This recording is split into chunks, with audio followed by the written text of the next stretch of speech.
Barrister Sly Ezeokenwa, National Chairman, All Progressives Grand Alliance, is on the program tonight as we discuss by-election outcomes and future elections. Thank you so much for staying with us, Barrister Ezeokenwa. You know, you say ADC does not exist in Anambra State. And while we were on that break, I was wondering if ADC's weak performance is a reflection of voter loyalty to ABGA or just general disinterest in alternative parties. Because your people won't stop boasting that APC is just a branch of ABGA in Anambra. And I find it very audacious when they tell me no true son of Anambra State would vote for a party like APC. Yet, your governor, Professor Charles Soludo, won't stop parading Aso Rock. He's been there twice.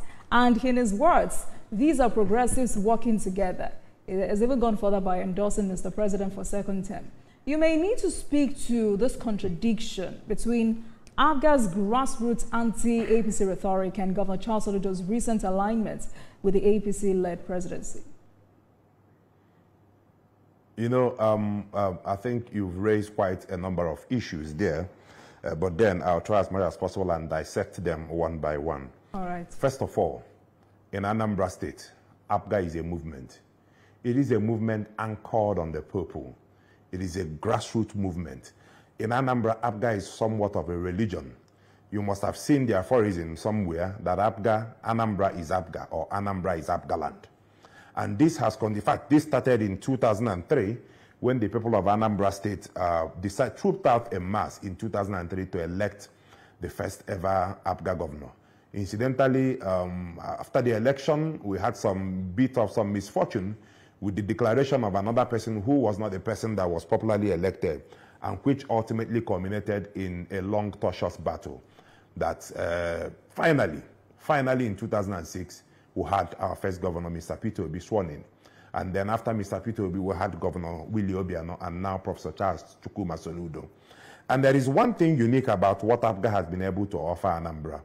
It is the fact that from beginning or inception of an ABGA administration in Anambra State from now, the bar of governance has been raised higher and higher and higher. And I can tell you this, the greatest asset a political party has, for me, or what a political party can leverage on, is the performance of its elected officials at every strata of leadership in the society. And so when you have governors elected on the platform of the party that's been able to engender good governance, has been able to change the trajectory of governance in Anambra State, has been able to at least actualize massive infrastructural development as we have witnessed in Anambra State, especially under the current administration, then you do not blame the people for trying and deciding to stick with such a party. And so there are no ifs and buts about it. Anambra is purely ABGA. I know, and Barrister that is why from beginning to I'm coming to your question. Okay. I needed to establish that premise. Then the next question you ask is about the relationship between ABGA and APC. It dates back to 2011 when ABGA, or maybe 2010 to 2011, when ABGA as a policy under the then leadership of the party adopted a policy that ABGA aligns with the government at the center, especially when that government is performing. And there is absolutely nothing different from what is happening now. Now, that is one aspect of it. The other aspect of it is the ideological foundation of the relationship between ABGA and the APC. Both of these parties are progressives. And for us in ABGA, we were the first under the present dispensation to be registered with the title, with the name progressive. And just like Mr. Governor has said that progressives are working together, the only thing we can do is that if we look at the ideology, looking at the manifesto of other political parties, and not just APC, if you read through very well the manifesto of a party like even Labour Party, you will see that at the core of their mandate, at the core of their manifesto, at the core of what they profess they want to do for Nigerians if elected in office is all rooted in progressivism. And we say that when we look at the ideologies of these parties, look at the ideological foundation, then there is no need these parties being at war or trying as much as possible. Yes, we know you exist as independent political parties, but we believe that the better way Nigerians can work is for political parties with the same ideological foundation. All right, the so same ideological that has been established. Where is the slide? That has been established. So what you're saying now is that endorsement is a reflection of APGA's new position. It is not a new position, like I said. I said it's not a new position. Okay. It is a position that dates back as far back as 2011. That APGA has immense rapport with the government at the center. If you recall, in 2011, APGA did not nominate a presidential candidate when President Goodluck Jonathan was the president of Nigeria. And in 2015, APGA also did not nominate a presidential candidate. And it was in furtherance of such relationship between APGA and the government at the center. And the current governor we have has decided, ultimately, the decision resides ultimately with the National Executive Committee at the appropriate time. But I can assure you and I can tell you that when that time comes, we are going to sit down together with the national leader of the party, review the position of the party, review the outlook of 2027 general election, and the party will come to a decision. But the most important thing we say is that we support, as a party, we support the progressive government at the center. We support the progressive policies of Mr. President. Looking at the economic transformation Mr. President is trying to engender in the country, the economic reforms and everything, APGA as a political party wholly aligns with Mr. President's economic transformation and reforms, whole and entire. Great point. And there are no apologies about it. Right, and I like that, Barrister Sly. But it may also be a fair point for those who say this means APGA has officially shifted ideological ground or just political pragmatism, and that if Governor Soludo is merely playing politics. Now, let me ask you this question directly.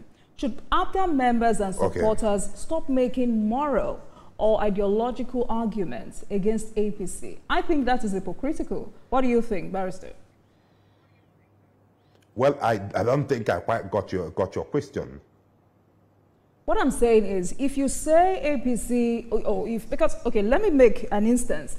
If APGA members in Anambra State say, no true son of Anambra would vote for a party like APC, they do not expect that Governor Soludo would be in, I don't want to use the word good terms, would be going to Abuja, he has gone twice now, just to support an APC-led government.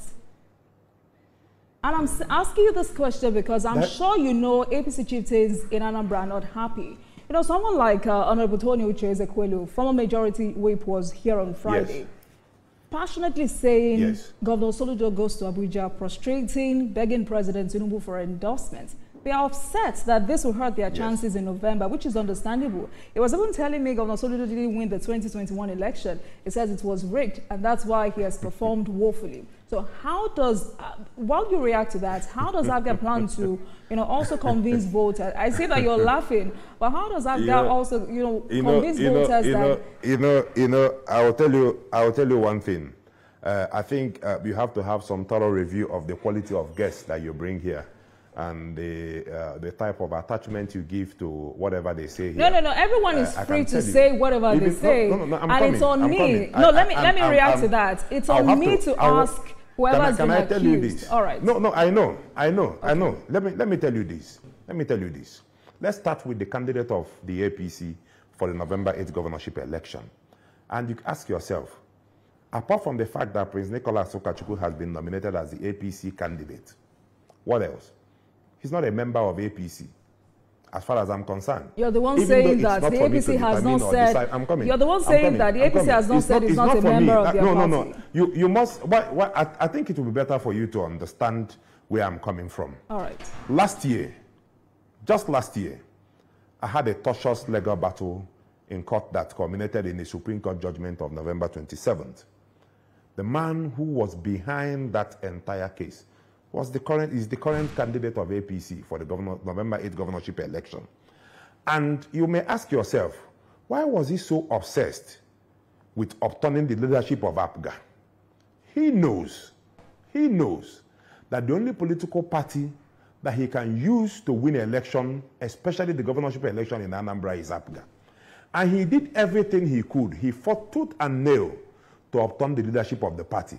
It was until he failed that he now decided, as more or less a second or a last resort option, for him to join the APC. I think it was in March or April this year.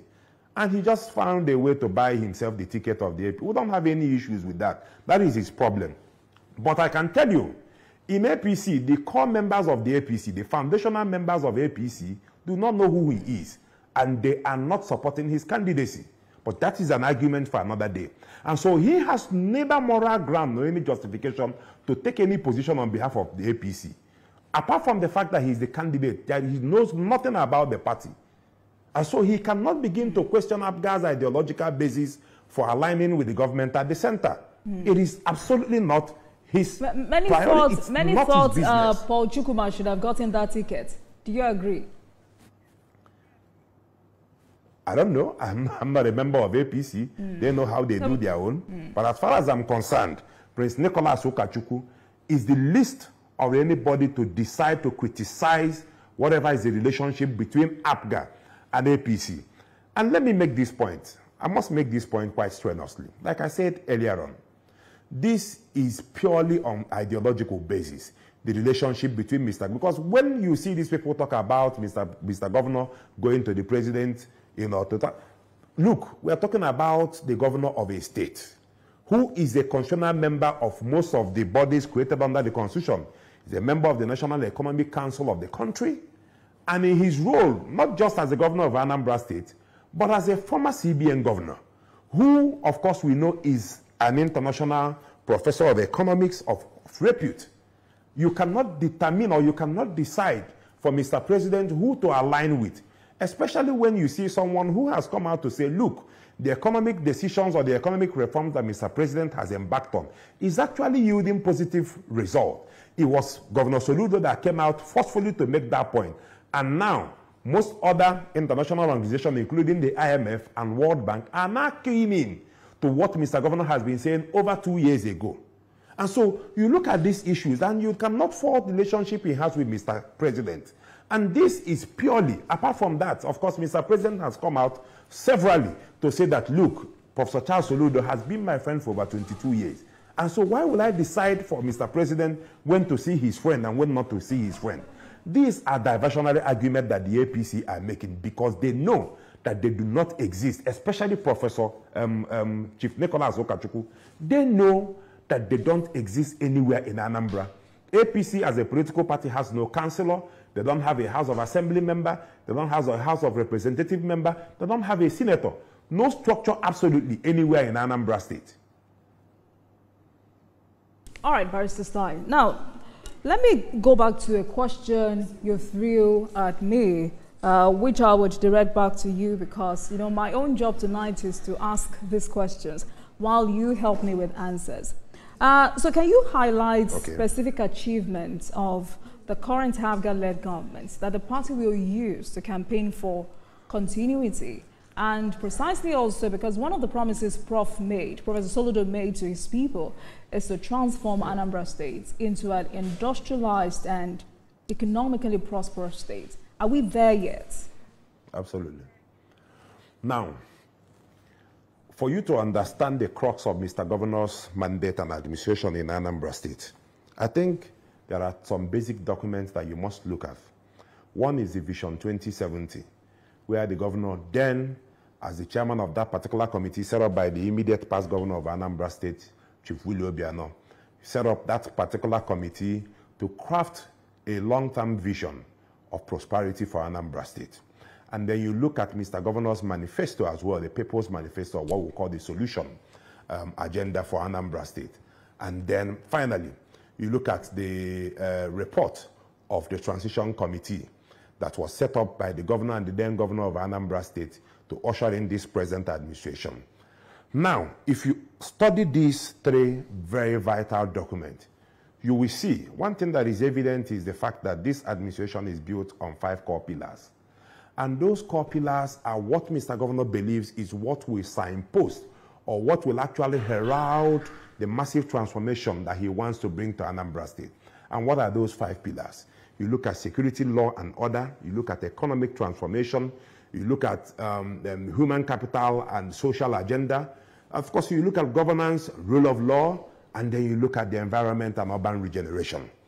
Now, Mr. Governor believes and quite rightly, that in a capitalist economy like ours, Nigeria and Anambra in particular, you will understand that what you need to drive industrialization or to drive economic activities is to set up basic foundation.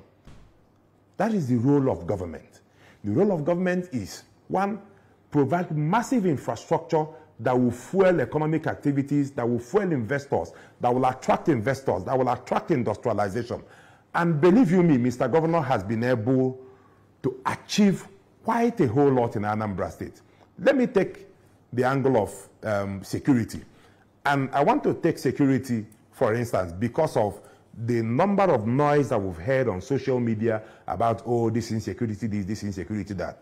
And in doing this, you must do as much as possible, go back memory lane to what the position was before Mr. Governor took over, the mantle of leadership in Anambra, particularly in 2020, towards the end of 2020 and 2021.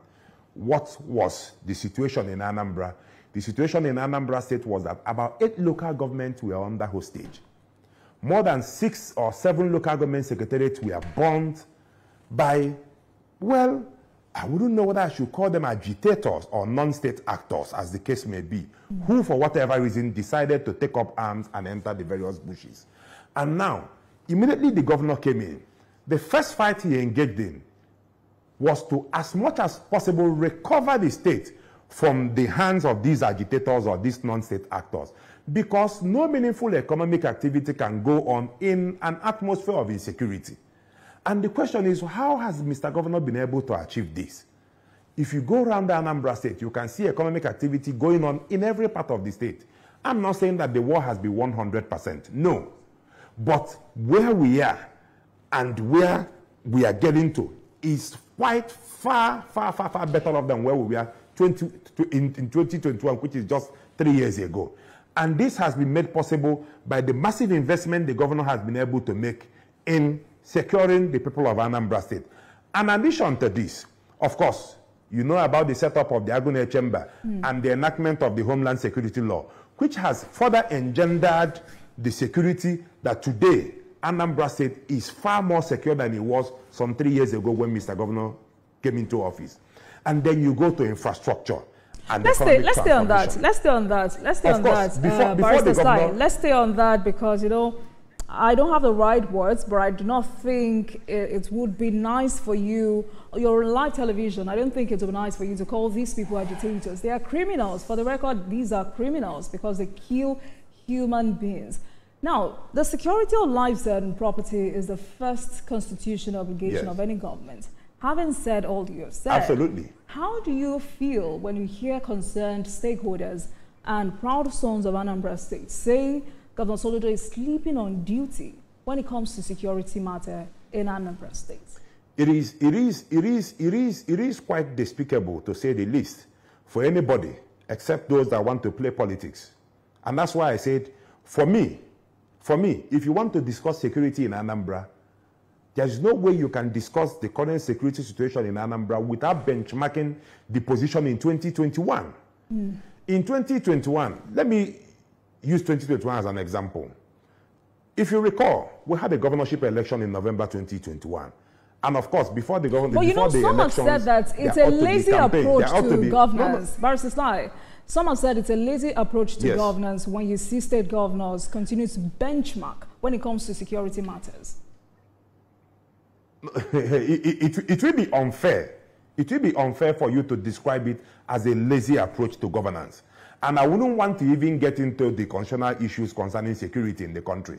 And you begin to ask you, I'm one of those.